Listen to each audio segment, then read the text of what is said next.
I've been using creatine monohydrate consistently for a couple years now, and I want to run down the list of benefits for you, which are the reasons why I started taking it in the first place.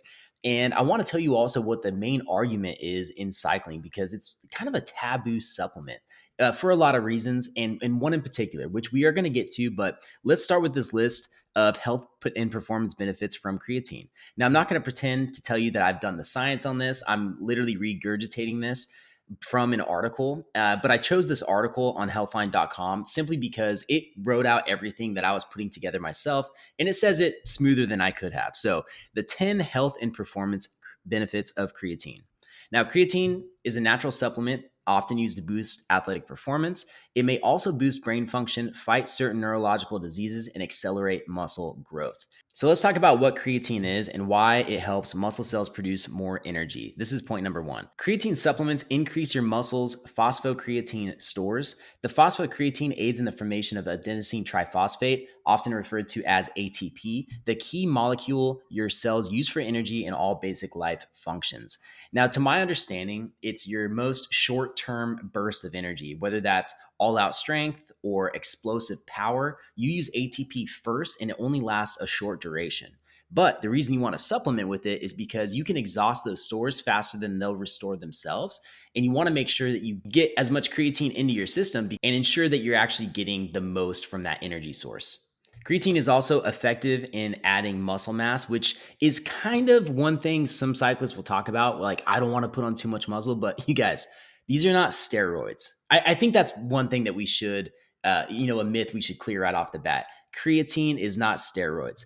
Creatine works, but not that good. Okay. So I'm sorry to bum you out. These are not anabolic steroids. So to think that you're going to take creatine and all of a sudden just start popping up these like Popeye, just down to can of spinach muscles, it's not going to happen. So you still got to put the work in. It is going to help, but it's not going to blow you up. But it does support in adding muscle mass, so it can alter numerous cellular pathways that lead to new muscle growth.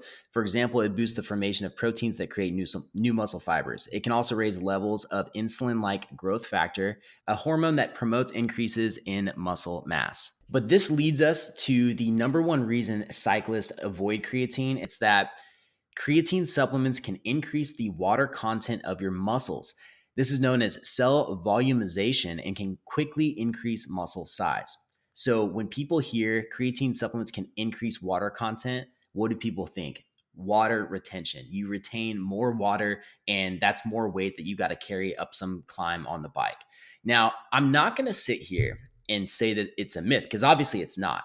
Creatine pulls water in your muscles, which is really great for muscle development and your own performance, but it does technically add a little bit of weight in water. Now, how significant that weight is, I honestly don't know. I've taken creatine at 15% body fat, and I've taken creatine at 7% body fat. And I'll tell you, at no point did I ever feel like the creatine made an impact on my weight fluctuation. But what does are Oreos.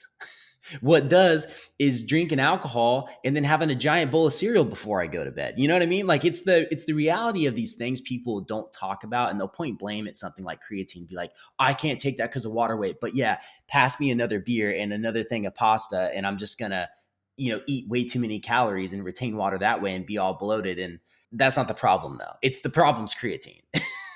So that is the piece of it that I find annoying because it's like, okay, what benefits does eating Oreos late at night have? Well, short term, it makes you feel good, short term, but that's pretty much about it. I guess if you're in an extreme deficit, it's going to replenish your glycogen stores, making sure you're topped off, which is positive for riding. But it's like that's a stretch. And creatine has this huge laundry list of benefits that we're really about to dive into. And the one thing is water retention. And we don't even know how much that is. Now, on the flip side, I will say I just recently saw a professional cyclist being interviewed, and he said that he took creatine in the off season, but had stopped because he noticed the weight gain. And I actually reached out to that cyclist, and I didn't hear back because I asked very specifically. Maybe it was too prying, but I asked specifically. I was like, I want to know how much weight you gained because I've never noticed any significance like that. I'd love to be able to have some metric of like, oh, you start taking creatine, you're this body size, it's likely you'll gain this amount. That'd be amazing. If there's a chart like that out there, please let me know. But I haven't found it. So I'm curious. And again, I would never say that you're not going to gain weight. But again, it's like really think about the benefits versus the negatives. Like you got to weigh this out logically. So let's dive into all the benefits of creatine besides increasing phosphocreatine stores and also aiding in muscle mass. Creatine's direct role in ATP production means it can drastically improve high intensity exercise performance. Creatine improves numerous factors, including strength, ballistic power, sprint ability, muscle endurance, resistance to fatigue, muscle mass, recovery, and brain performance. Unlike supplements that only affect advanced athletes, creatine benefits you regardless of your fitness levels. That's a good one.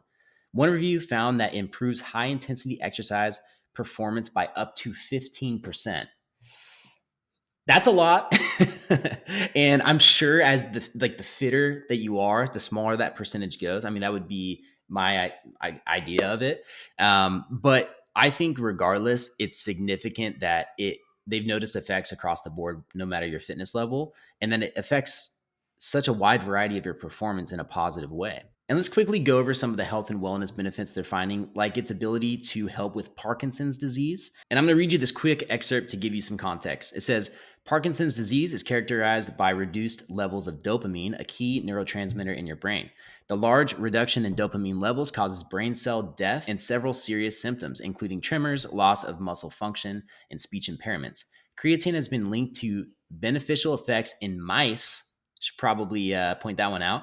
With Parkinson's, preventing 90% of typical drop of dopamine levels. However, there's no evidence that it has the same effect in humans. So maybe that one's a stretch. The next point is that it may fight in other neurological diseases, Alzheimer's disease, ischemic stroke, epilepsy, brain or spinal cord injuries, may lower blood sugar levels and fight diabetes, can improve overall brain function, may reduce fatigue and tiredness, safe and easy to use. The bottom line, why wouldn't you try it? Is it because of a fear of weight gain?